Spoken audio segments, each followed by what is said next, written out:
Back, Basil Smikle, August 31st, 2010, candidate for state senate, 30th district. We need to talk about now, housing has changed in Harlem. The old community has been priced out. You can't afford to live in Harlem anymore. That is one of my primary concerns. If you know, there's a really nice restaurant on 120th and Lenox called Set of Penny. It's been here about 10 years. They are one of the sort of new happening places in Harlem to eat. Set of Penny and Sylvia's, it's been around 40 plus years, should be able to coexist. Sylvia shouldn't feel like it's being pushed out, and Set of Penny shouldn't feel like it doesn't belong in a historically, culturally significant community like Harlem. That's very true with respect to housing. You have people who've been here for 50 years living in a brownstone that they probably paid $10,000 for, $20,000 for, living right next to someone who just paid $3.5 million for that brownstone. Exactly. And the people who've been here through the good, the bad, and the good should not feel like they can't live here anymore. And I talked to a senior who's been here since the 40s, and I asked her, what's the biggest change? Complexion. She said, well, interestingly enough, she said when she got here, the white people were moving out. And I said, well, what do you think now? She said, well, they're moving back in. And she said, if you stay long enough, you recognize that the cycle will come back around. And what's interesting to me about that statement is that as the economy goes up and goes down, as there's a housing boom and a housing bust, we should make sure that the people who want to call Harlem home have an opportunity to stay here and make that investment in this neighborhood to raise their children and grandchildren here. A lot of the homes that were previously affordable, even NYCHA buildings, are being sold off. Landlords are coming out of the Mitchell-Lama program because they now know they can make more money if the rents go market. We should be able to work with the tenant leaders, and I have two that are extremely powerful in Upper Manhattan that are supporting my campaign because they believe that since I grew up in such a modest way and that I've had my share of housing difficulties in Harlem, that I'd be a good both listener and advocate for their issues. When I moved to Harlem for the first time, I lived in one apartment building. Turns out that the landlord was warehousing apartments. My house got robbed twice in a week, and I made all these complaints, and it turns out a lot of people in the building had been robbed because she was trying to get rid of tenants. Moved to another place, that landlord there, rent-controlled apartment, landlord said she was renting to her immediate family so she could keep the rents the same way. She didn't. She rented to other individuals she didn't know, and the rent went up 3 times. She kicked us out so she could go market. So Harlem is like corporate now. I think people there were of colors feel disenfranchised. They can't stay here anymore. Well, I think I know you got to wait. Hold on. I know you got to talk to speak to everybody. The community is diverse. What are they going to do? No, I honestly think we need to work more on preserving affordable housing, and I think we've fallen off a little bit on that. I think we need to work with the tenants and try to make sure that the landlords stay into Mitchell-Lama longer, and if for some reason they decide to leave, we need to go negotiate rents before they leave. Otherwise, there is very little recourse.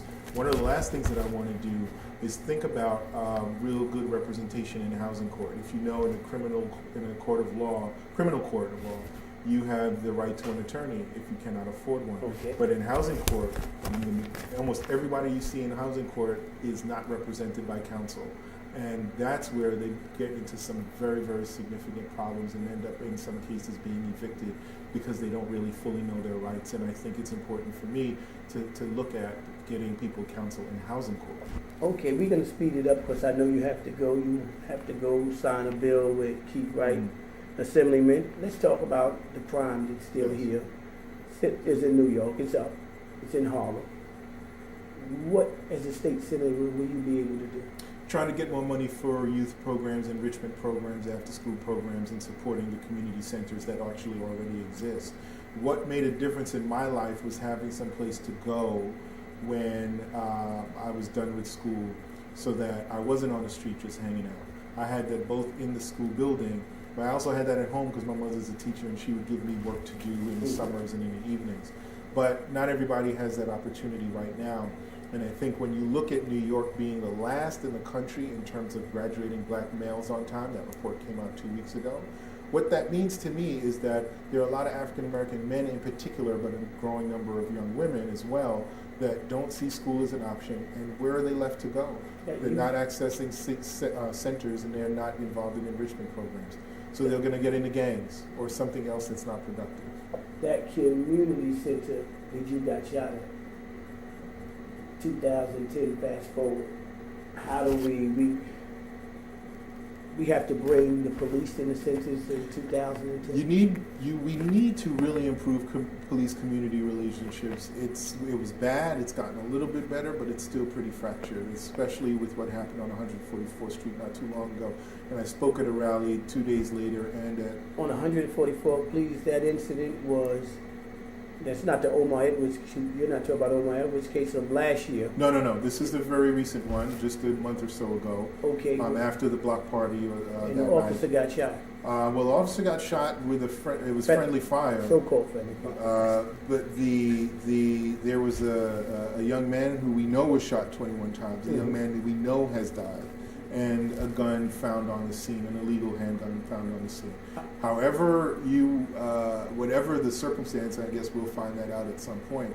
We know that the police fired a number of shots. 21 hit an individual, but where did the rest of those bullets go? Okay, well, I'm pro-police, and I work law enforcement, but that is a difficult case there when you consider if you killed one guy, what about the other guy that shot 21 times? I support the police department, and I have a lot of friends who are police officers and others that are in other parts of law enforcement. I worked with Hillary, so I have a lot of friends who are in Secret Service. Mm-hmm. So I support law enforcement, but I do believe that we and I spoke about this at the Sharpton rally a couple of days after that incident, that we need to get back to a place where the community trusts the police officers that are walking through the neighborhood, and the police officers have a rapport with some of the businesses and the residents of the neighborhood.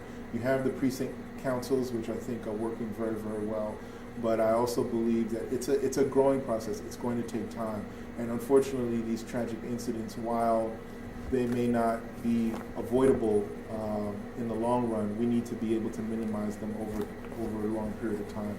But going back to the incidents of violence among our youth, what I do think we need to focus on is how you get them off the street and into something that's productive.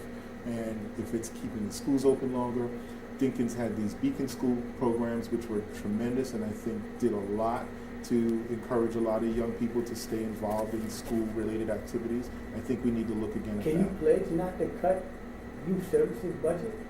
I will pledge to do that. I will pledge to do that. When we look at that voting record, we can say Basil did not cut this youth service budget. Because this is what our problem is. And being that youth are not voting, nobody cares. Young people are the greatest investment we can make in our future, period. Getting guns off the street. Is that going to be one of your campaigns? Absolutely. The proliferation of illegal guns is not something that's born in New York. They come from other states. These guns come from other states. And New York actually has one of the best, tightest gun laws in the country. They don't come from here, but we have access to, we need to work with other states to tighten their laws. Actually, the mayor is very good on this, and actually Marion Wright Edelman, the head of the Children's Defense Fund, even talks a lot about the mayor's efforts and other mayors' efforts to do this. We need to really spend a lot of time focused on that, and I'll definitely be an advocate for keeping illegal guns off the street. Last but not least, why you? And I'm gonna let you close it out with anything you want.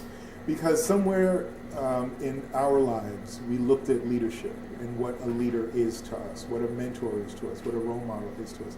And if you look at the job of leaders and of leadership and of an elected official, and you look at other seats around the city, state, and country, what you realize is that there is a lack of leadership in this particular district, in this Senate seat, when you have an individual who has no real record of passing bills, is pit parent against parent, child against child, neighbor against neighbor, school against school. That's antithetical to anything that I just talked about with respect to a tradition of leadership and building consensus. And I'm in this race because I can do those things because I lived it, I was raised with it, and honestly, I'm the kind of elected official that's going to support another generation of leadership that can take over long after I'm gone. Tell us your website. www.basil4senate.com. Tell us one more time. www.basil4senate.com.